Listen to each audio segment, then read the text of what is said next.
Il ne te juge pas quand tu te vois faible et incapable de faire sa volonté. Pourquoi avons-nous besoin de croire en Jésus au XXIe siècle? Parce qu'au XXIe siècle, le besoin d'amour reste un besoin réel que aucun progrès humain n'a su supprimer, n'a su satisfaire.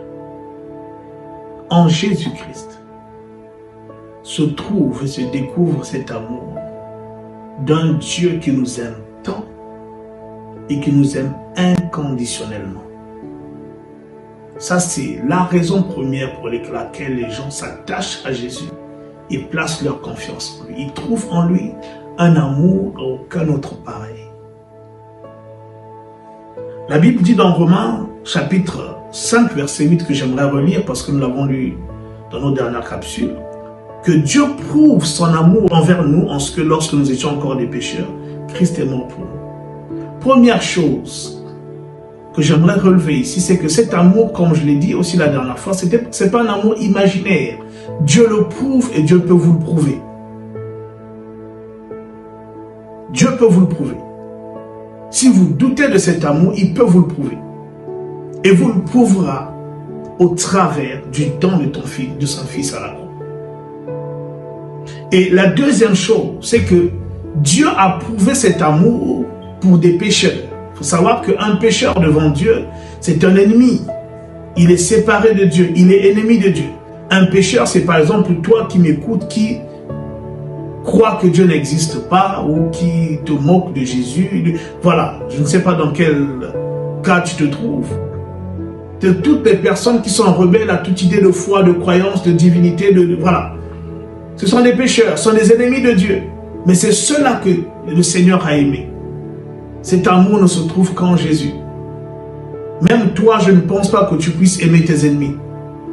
Même toi, je ne pense pas que tu puisses aimer les gens qui t'insultent à longueur de journée, qui te combattent à longueur de journée, qui te renient à longueur de journée, qui se moquent de toi à longueur de journée, qui te méprisent à longueur de journée. Je ne suis pas sûr que tu puisses aimer de telles personnes, mais Dieu t'aime.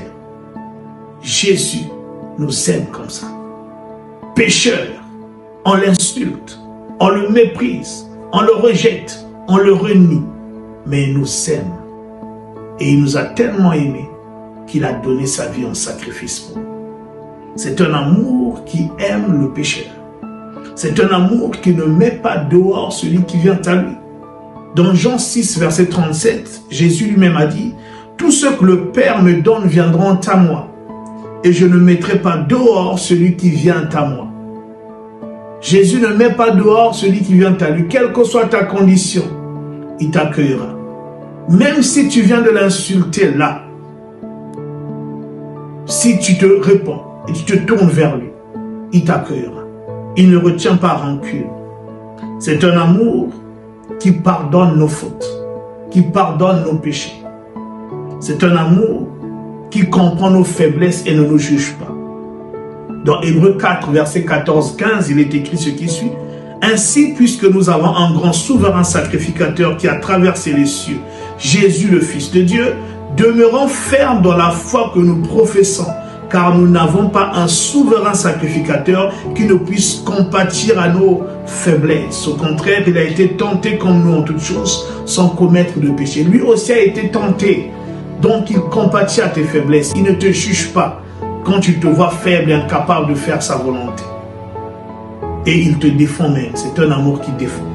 Dans 1 Jean 2, verset 11, la Bible dit « Mes petits enfants, je vous écris ces choses afin que vous ne péchiez point. Et si quelqu'un a péché, nous avons un avocat auprès du Père, Jésus-Christ le juste. Il est pour vous un avocat auprès de son Père au cas où vous péchez. » Vous voyez, il ne nous accuse pas, il nous défend. Aujourd'hui, un violeur qui va le défendre, qui va le pardonner. Un tueur qui va le défendre, qui va le pardonner. Mais Jésus pardonne tout cela de son amour. Il ne nous accuse pas, il nous défend. Il ne nous encourage pas dans ces choses. Il nous aide à en sortir. Mais en attendant, il défend notre cause parce qu'il est mort pour nous à la croix. Et comme je le disais, cet amour n'est pas imaginaire. Romains 5, verset 5 dit ceci.